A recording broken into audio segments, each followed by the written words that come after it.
Good evening दोस्तों, मेरा नाम अरविंद कुमार शाह है और मैं 2021 बैच आईएएस हूँ। मेरी 123 रैंक थी और मैं आज मोटिवेशन फैक्ट्री चैनल पे आके आपसे अपनी स्ट्रेटजी शेयर करना चाहता हूँ। इसके लिए मैं अंकित भाई को बहुत बहुत धन्यवाद देना चाहता हूँ, उन्होंने मेरे को अप्रोच किया है। चलिए थोड़ा स्ट्रेटजी पे आते हैं। प्रीलिम्स की बात करें तो प्रीलिम्स में आप एक चीज़ बहुत क्लियर रखिएगा, प्रीलिम्स एक रीडिंग का गेम है। जितना ज़्यादा आप पढ़ लेंगे उतना ज़्यादा आप इस पर याद रख पाएंगे। मेमोरी का गेम है, कितना आप पढ़ते हैं। ऐसे ही मेंस की बात करें तो मेंस लिखने का गेम है, कितना आप लिख पाते हैं। कितना पढ़ा है वो मैटर नहीं करता है। सिमिलरली प्रीलिम्स में कितना लिखा है वो मैटर नहीं करेगा, कितना पढ़ा है वही मैटर करेगा। इंटरव्यू में आपकी स्पीकिंग काम आएगी, कितना आप बोल सकते हैं। आपने कितना लिखा है कितना पढ़ा है दोनों मैटर नहीं करता। तो हर एक स्टेज की अपनी रिक्वायरमेंट है, उसको ध्यान में रखिएगा बिल्कुल। अगर बात इस पे आए कि बुक लिस्ट क्या है, तो इसके लिए थोड़ा बहुत मैं बता सकता हूँ, बट मेरी स्ट्रेटजी बहुत सिमिलर है बहुत सारे टॉपर्स की। कि इकोनॉमी के लिए आप विवेक सिंह की फॉलो कर सकते हैं, श्री राम आईएएस, इन दोनों में से कोई चूज करिए। अगर आप इन्वायरमेंट की करना चाहते हैं तो शंकर या फिर पीएमएफ की फॉलो करिए। स्पेक्ट्रम फॉर मॉडर्न हिस्ट्री, ये सारी चीज़ें मैंने बहुत अच्छे तरीके से अपने एक बुक लिस्ट है, टेलीग्राम पे मेरा एक चैनल है टूवर्ड्स सिविल सर्विसेज करके, उसमें आपको वो बुक लिस्ट मिल जाएगी। या फिर मैं अंकित भाई को बोल दूंगा, इसी में उसकी लिंक डाल देंगे नीचे डिस्क्रिप्शन पे, वहाँ से आप बुक लिस्ट उठा सकते हैं। फिर दूसरा क्वेश्चन आता है कि कैसे रिवाइज करना है उनको, जो भी प्रीलिम्स की बुक है। तो मैं बोलूँगा कि आप पढ़ने में बिल्कुल कोताही मत करिएगा।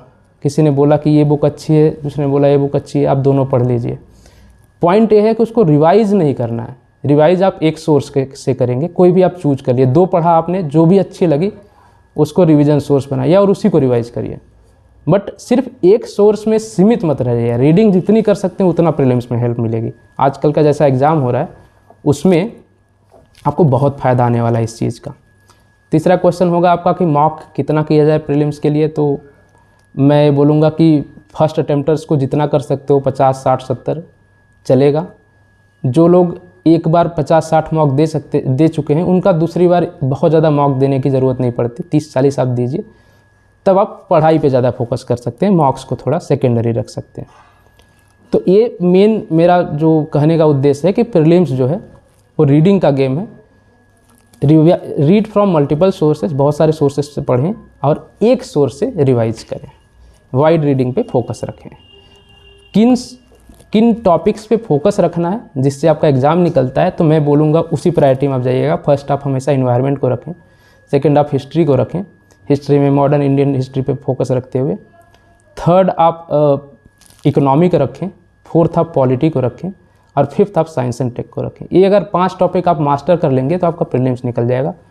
जियोग्राफी और बाकी जितने भी छोटे छोटे टॉपिक्स हैं उनमें आप सेलेक्टिव हो सकते हैं। आप सिर्फ जैसे जियोग्राफी में मैपिंग पे फोकस कर लिया, इंडियन सेक्शन पे फोकस कर लिया, आपका उतने में काम चल जाएगा।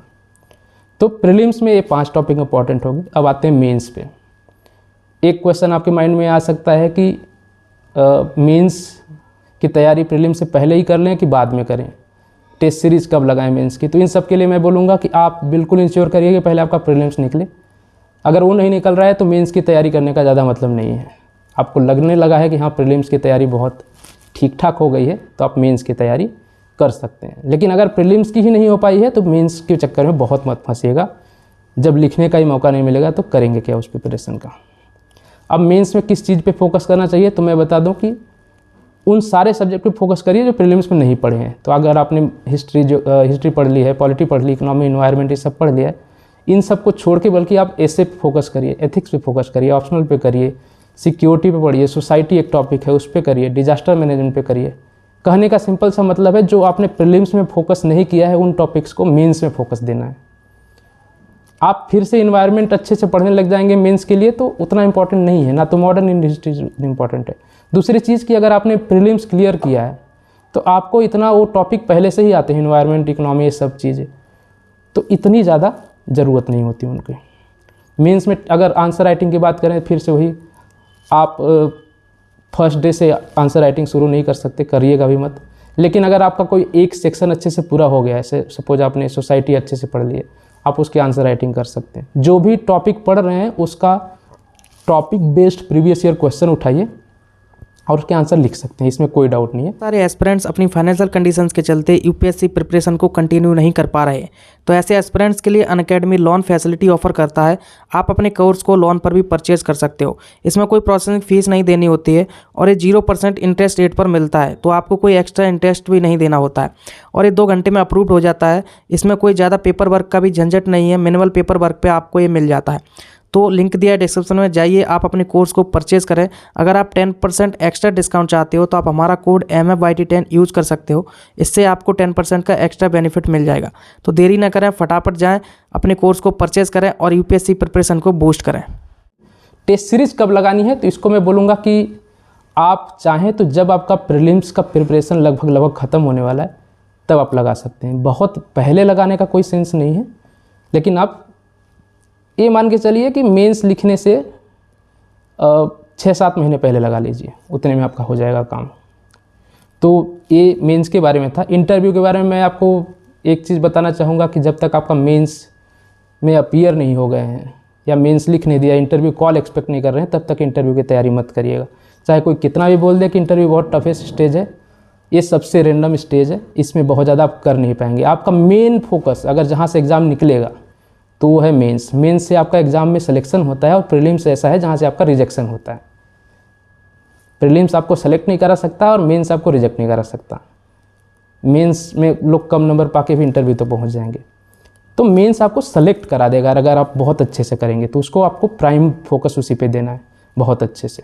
इंटरव्यू में बेसिक मिनिमम अगर आप करना भी चाहते हैं पहले से, तो अपनी हॉबी बनाइए, कोई अच्छे से परस्यू करिए ताकि वो गलत ना लगे, उस टाइम पे ऐसा ना लगे कि इंटरव्यू में आने के लिए आपने एक हॉबी प्रिपेयर कर दी है। अगर झूठ मूठ की हॉबी ऐसे बच्चों को स्लम में पढ़ाना, ये सब ऐसा आपने लिख दिया और जस्टिफाई नहीं कर पाया तो बहुत गंदा इंप्रेशन जाएगा। तो एक अच्छी हॉबी रखिएगा। थोड़ी सी चीज़ें जहाँ इंटरव्यू में फोकस होता है, नॉलेज पे नहीं होगा क्योंकि नॉलेज टेस्ट हो चुका है। आप आई डोंट नो बोलेंगे तब भी चल जाएगा, बट कुछ वैल्यूज़ हैं, जैसे ह्यूमिलिटी है, आपके अंदर एक ह्यूमिलिटी होनी चाहिए, घमंड नहीं दिखना चाहिए, इंटेग्रिटी होना चाहिए, कन्फ्यूजन नहीं दिखना चाहिए कि आप सत्यनिष्ठा जो भी है एक चीज़ बोलते हैं तो बदलते नहीं है बार बार, उस पर कंसिस्टेंसी होनी चाहिए, क्लैरिटी होनी चाहिए कि माइंड में एक क्लैरिटी है, आपको बहुत जल्दी कंफ्यूज कोई नहीं कर पाएगा, और ऑनेस्टी होनी चाहिए। ह्यूमिलिटी ज़रूरी क्यों है? क्योंकि आपको एज अ सिविल सर्वेंट आपको टॉप लेवल के एग्जीक्यूटिव और टॉप लेवल के पॉलिटिशियंस से भी डील करना है, बड़े बड़े लोगों से भी डील करना है, and also you have to deal with जो सबसे नीचे के तबके के लोग हैं, पुअरेस्ट ऑफ द पुअर से भी डील करना है। तो ह्यूमिलिटी रहेगी तभी आप दोनों को मेंटेन कर पाएंगे कि ना तो किसी को सर पे बैठने देंगे ना तो किसी के सर पे बैठेंगे। ये बहुत ज़रूरी है और ये क्वालिटी यूपीएससी चेक करती है। तो इतनी सारी चीज़ें हैं। इसके अलावा अगर आपके अंदर कोई डाउट है तो मेरी एक यूट्यूब पे प्लेलिस्ट स्ट्रेटजी वीडियो की है, जिसमें मैंने प्रीलिम्स की सेपरेट स्ट्रेटजी, मेंस की स्ट्रेटजी, एथिक्स की, एसे की, हर एक की सेपरेट स्ट्रेटजी बनाई है और वहाँ पे पोस्टेड है। लगभग 8 वीडियो की प्लेलिस्ट है। आपको वहाँ से बहुत सारी क्लैरिटी आ सकती है। नीचे या तो अंकित भाई डिस्क्रिप्शन में लिंक दे देंगे, या कि आप सीधे टूवर्ड्स सिविल सर्विसेज, सिविल सेवा की ओर, उस चैनल पे जाके आप वो प्लेलिस्ट देख सकते हैं। सो बहुत बहुत धन्यवाद मेरी स्टडीज़ देखने के लिए, and hoping you that you get benefited from it. Thank you.